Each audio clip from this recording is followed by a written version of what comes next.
About 10 years ago, I met Daniel Dorff when I was asked to perform his piccolo piece, Sonata di Giverny, at a music festival in New Jersey.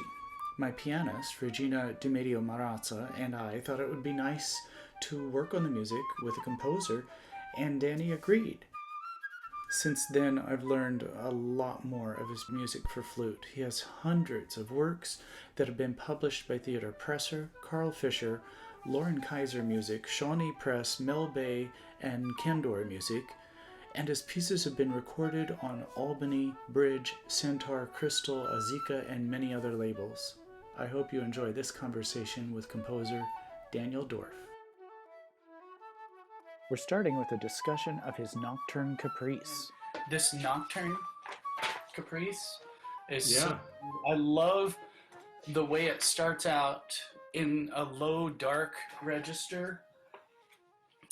It kind of reminds me of the Ionescu Cantabile and Presto that starts out in the low register, and at that time it was kind of unusual, but I love the way it gets the natural dark sound out of the flute.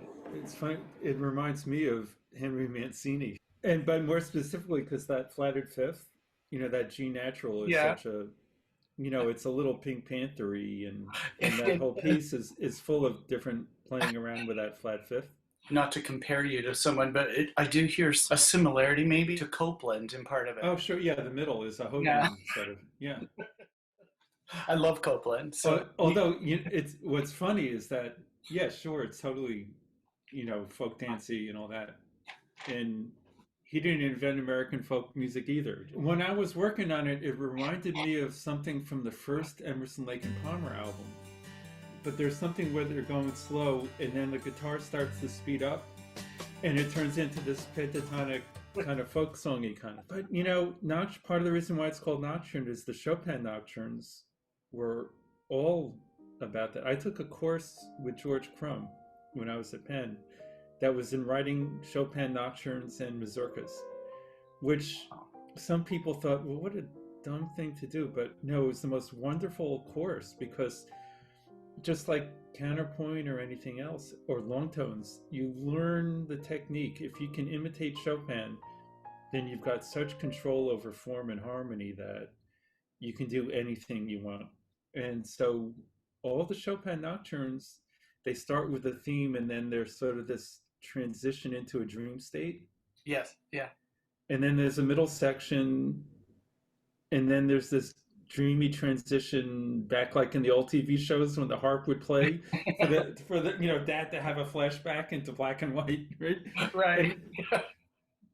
But so ABA is nothing new, but with Chopin nocturnes, the transitions were sort of dreamy, into them.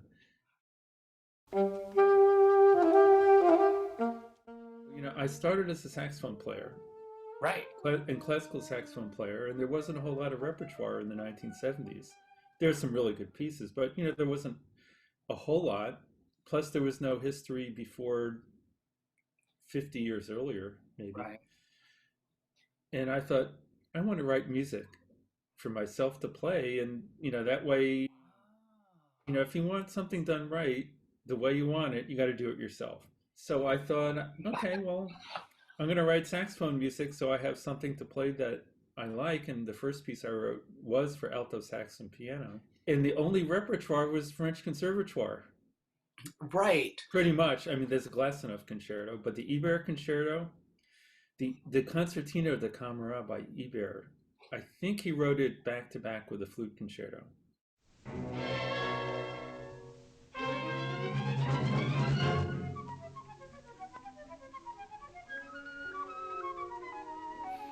You said in an earlier email that saxophone influenced so much. You've talked about that a little bit, but was it your saxophone teacher? Because I looked him up and read a little bit about him, Sigurd Roscher, and he had a different approach, it seems, to the saxophone than most people at his time. He was sort of kind of an old school teacher. He wanted to get back to the dark, warmer sound with, I guess, a larger bore mouthpiece than than most people were willing to listen to at that time. He really did for the saxophone. I can't even compare it to what Segovia did for the guitar because it's even more so. In the 1920s or 30s, I don't remember exactly, the saxophone was only ever used in military bands, and you can find an orchestra piece here and there. Right. And that just as I mean, Bizet used it in L'Arlésienne, yeah. But it was a weird novelty instrument that hadn't really been developed, and Rascher really took it seriously. And he then started going around to composers like Ravel and others saying, hey, could you put some saxophone parts in your orchestra music or write me a concerto or whatever? And so the early saxophone repertoire was completely for him. Rascher always stayed in the 19th century. He didn't really believe in electricity or cars. And so I studied with him only when I was a freshman at Bennington. He was hitchhiking distance. So it was 74 to 75. I would hitchhike like 3 or 4 hours to go take lessons with him. Wow. I mean, this guy was from the 19th century and he knew Ravel. Is that when I started writing, it was just to facilitate being a performer. And that's probably true with quite a lot of composers, maybe even most. The question is, at what point in their development do they switch over, like in their 30s or in their teens? And the music that I knew was the Glassenoff Saxophone Concerto and the Creston Sonata and the Ibert Concerto and some other French pieces. But one thing that I think you'll find in all of the wind players who turned into being composers Yeah. is that without trying, we think in terms of phrasing. The ideas and the concepts come from a phrase that starts and arcs and ends. Yeah. And I studied when I was in high school and then a little bit more with Ellie Siegmeister as a private teacher. Man, what a terrific teacher he was. He has this book called Harmony and Melody that if I were a teacher, I would use it. Because it teaches, I mean, I thought I knew one chords pretty well by the time I was in 12th grade and was taking, but it teaches every different way that you can use it for different types of balance in a bar, different voicings that, that it isn't just identifying 1, 3, and 5 of the scale. Book. He, by the way, wrote a terrific flute concerto.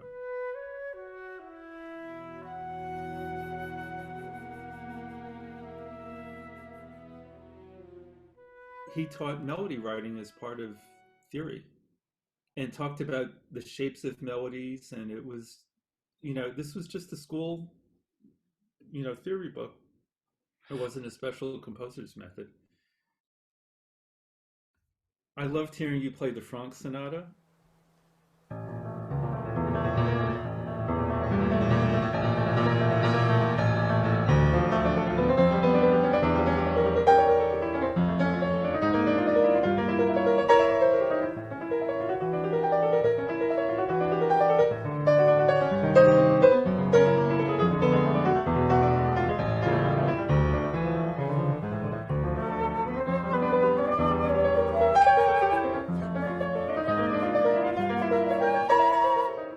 But I have to tell you, that's not one of my favorite pieces in general of the flute repertoire. I just find it very long. And I mean, I love what you did with it. And I could tell that you were trained as a singer by the way that you played it. Mm. And it was beautiful. But it's still like a 40-minute piece. Yeah. It's a So, long piece. yeah, but it's such a beautiful piece. And there aren't too many pieces in any repertoire that are really embraced by several different instruments. Yeah. The Prokofiev Sonata, the Franck Sonata. It works well with the flute. And the Prokofiev is for flute first. So if it weren't for Oistrakh, violins wouldn't be doing it. So yeah, well, I can't think of too many wind pieces that string players have taken over. No. If you ever play it exactly the same twice in a row, there's maybe something wrong. Because if your heart's in it and your imagination is in it, you learn what the music has in it. And it's like giving a soliloquy on stage in a play. Right. I think one of the most important things that Gary taught me that also I learned with Peter Lloyd way back in the day was that when you're playing something, you should play it as though you're improvising it, as though you're doing it right then for the first time ever, and Hmm. it makes a huge difference. I find whenever I coach the solo pieces, I make a strong point of this, that it might seem obvious, but when you're playing an unaccompanied solo piece, every contrast that there is can only come from you. When you're starting out, playing a Mozart slow movement, a lot of people think that's the easy part because it's the easiest to conquer the physical technique. There are fewer 30-second notes or whatever. But then when you're on stage as a mature performer, suddenly it's the hardest part Yeah. because then you have to finesse. How did you find George Rockberg? My freshman year, I went to Bennington College Right. because they had 4 composers on the faculty of this little school. And there was a CRI record with one piece by each of them, and I liked all 4 pieces. I thought, oh my God, if there's 4 different composers and I like all of them, this is where I have to go to school.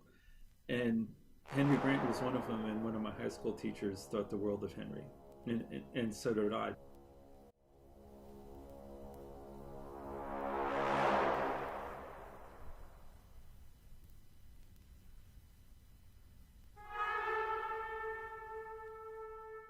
And so I wound up going to Cornell for the rest of undergraduate, only because Siegmeister said, I told you when you were in high school, you got to go to Cornell and study with Robert Palmer because he's a really great teacher.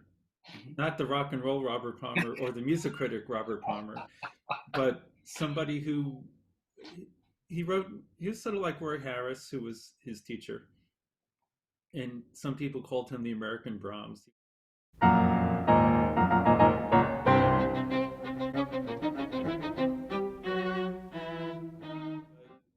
He really understood form and structure and all that. And so I said, okay, you were right. I'm going to Cornell. I studied with Palmer a lot and Carl Husa. For me, the main thing was they had terrific musicology there. Neil Zaslow, the Mozart expert, was like my music history 101 teacher. Zaslow would go to Salzburg and look at paintings of performances of Mozart pieces or look at the royal records of who got paid for what gig, and then know whether or not the strings were doubled. These guys were the most brilliant teachers and critical thinkers I've ever worked with. I mean, I'm so fortunate to have had them as teachers. So while I was there, in 1977 or so, was when there was this wave of suddenly Rockberg wrote his violin concerto, a real neo-romantic break from the serialism that he was strict about. And Penderecki did the same thing. I discovered David Del Tredici the way he was writing in the 70s, which was atonal. He was doing James Joyce, a lot of James Joyce settings, and it was crazy forward atonal stuff. And it was so wonderful. His drama, I loved it. So I wrote him a letter saying, I know you're syzygy and this piece and that piece, and I'm looking for where to go to graduate school. And I love these pieces of yours, but it's so opposite from my aesthetics. And I want a teacher who I'll fit with. And he sent me back this postcard that I can't believe I can't find it, in sort of crazy-ish handwriting, big, filling up the whole, saying, have you heard Final Alice? I am a tonal composer.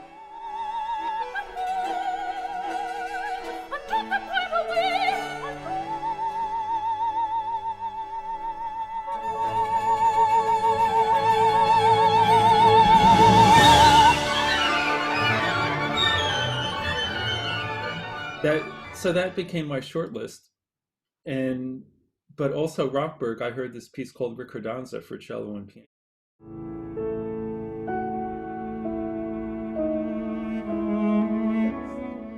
I felt that nobody else would be comfortable with helping me develop my skills in a harmonic language that I already knew. I mean, I never had to find myself. I wasn't concerned with what composers are supposed to do.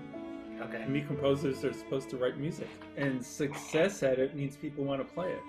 I thought anybody who can write that piece that to me sounded like late Beethoven, because I didn't realize that it was late Beethoven largely. That's who could teach me what I want to learn, because I didn't need to find my voice. What I needed, though, that I didn't have was the craft, the ability to do a better job of what I wanted to do, to build pieces that had a dramatic curve and would give you goosebumps at the recapitulation, or Right. that you'd want to keep on going. All these things that take skill to do. And it's funny, with certain kinds of music, you need imagination more than engineering.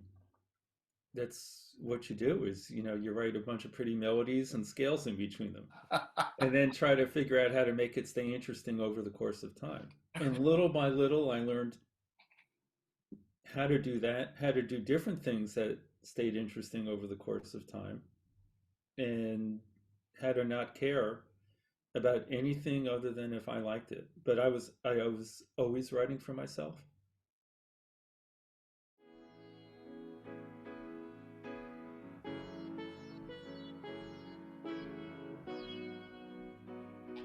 When I was learning to compose in high school, I was absolutely fascinated with what I guess they now call it the sound of Philadelphia. That's like the Philly version of Motown. So the stylistics and the delphonics. But I love their sound itself, but the musical writing was these big, luscious jazz chords and fun modulations, but the minor seventh chords with the ninths, and that song "You Made Me Feel Brand New," and just everything these guys sent. It was all one guy, Tom Bell, was writing and arranging all this. And I didn't realize that Tom Bell was a giant influence on me. I never even heard of him, because they're in the background. It's the groups, but he sounds like Burt Bacharach in a way, with those rich harmony kind of songs. Bacharach, who's one of his main teachers, was Darius Milhaud, because Milhaud settled in California, and Milhaud's students, learned from him about funny polyrhythms mixed with folk influence. Milhaud loved going to Brazil, which, think about the pop music from Brazil. Oh gosh. Same thing, all the bossa nova and the world of Jobim. And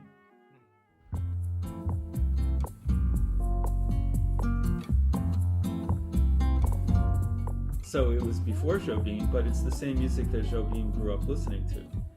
So the Brazilian folk music back then. And so he taught Bacharach, and Bacharach introduces all these polychords into Dionne Warwick, and songs that suddenly have a 7/8 bar in the middle of the 4/4, and that stuff is, you've got Flesh in the background. It's all in there. Sonata Three Lakes is full of that kind of harmony. The texture sounds classical. So, what's really the difference between different kinds of music? Often it's just what instruments it's being played on. Gershwin had the same brain when he was writing orchestra music or writing pop songs. Right. So much. I appreciate it. We have to do this again sometime. Alrighty. Take care. Okay. All right. Bye. Thanks. Bye-bye.